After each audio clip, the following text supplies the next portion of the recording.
नमस्कार दोस्तों, हर हर महादेव। कल्पना कीजिए एक राजकुमारी जो सौंदर्य, बुद्धि और शक्ति की देवी बन सकती थी, जिसके लिए असंख्य राजकुमारों ने अपने दिल हारे। पर उसने चुना एक तपस्वी जो शमशान में रहता है, शरीर पर भस्म, गले में सर्प और सिर पर चंद्रमा धारण करता है। सवाल उठता है, आखिर क्यों? क्या यह सिर्फ प्रेम था या इसके पीछे छुपा था कोई गहरा आध्यात्मिक रहस्य? आज हम जानेंगे माता पार्वती ने महादेव को क्यों चुना। शिव पार्वती की यह कहानी सिर्फ प्रेम नहीं है, बल्कि समर्पण, तपस्या और ब्रह्मांडीय संतुलन की कहानी है। वीडियो को अंत तक जरूर देखें, क्योंकि अंत में छुपा है एक ऐसा संदेश जो आपके जीवन को भी बदल सकता है।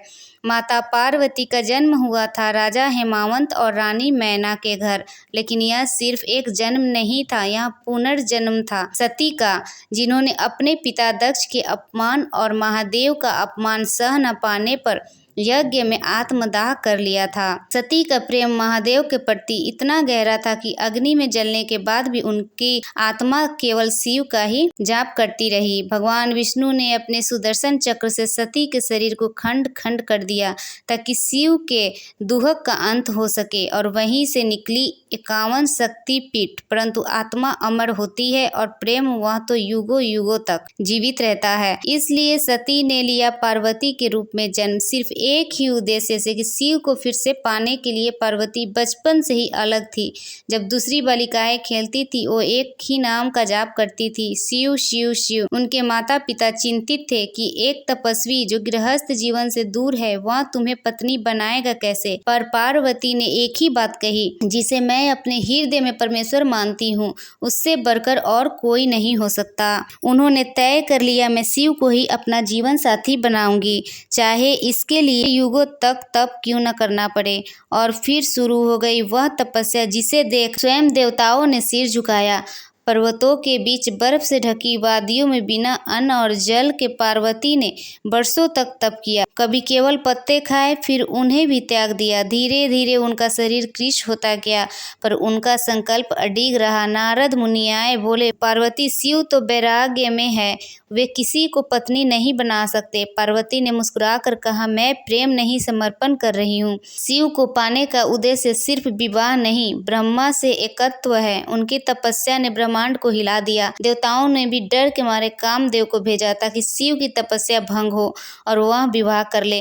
परंतु जब कामदेव ने शिव पर प्रेम बाण चलाया, शिव ने अपनी तीसरी आंख खोल दी और कामदेव भस्म हो गए। लेकिन यही वो क्षण था जब शिव की ध्यान अवस्था टूटी और उन्होंने पार्वती को देखा। शिव ने पार्वती की भक्ति को परखने के लिए कई रूपों में उनकी परीक्षा ली। कभी वे साधु बनकर आए और शिव की निंदा की, वो शमशान में रहने वाला भूतों का स्वामी, किया ऐसे व्यक्ति योग्य है।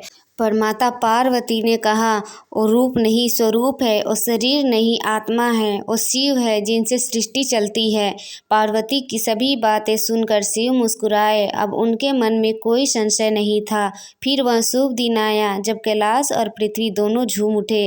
देवता, गंधर्व, अप्सराएं सब एकत्र हुए। महादेव बारात लेकर आए, एक अनोखी बारात। भूत, पिशाच, गण सभी नाच रहे थे। रानी मैना बेहोश हो गई, यह कैसा दूल्हा है। पर पार्वती मुस्कुराई, इन्हें समझने के लिए दृष्टि नहीं, आत्मदृष्टि चाहिए। और फिर हुआ वह दिव्य विवाह जिसने सिर्फ दो आत्माओं को नहीं, दो ब्रह्म शक्तियों को जोड़ा। शिव पार्वती की कहानी इसलिए अनोखी है क्योंकि उनके प्रेम में तप, त्याग, धैर्य, समर्पण और आत्मा की पवित्रता है। शिव ने पार्वती को सिर्फ इसलिए नहीं चुना क्योंकि वह सुंदर थी, बल्कि इसलिए क्योंकि वह जागरूक थी, स्थिर और समर्पण की मूर्ति थी। दोस्तों, इस दिव्य प्रेम कथा से हमें कुछ गहरे सबक मिलते हैं।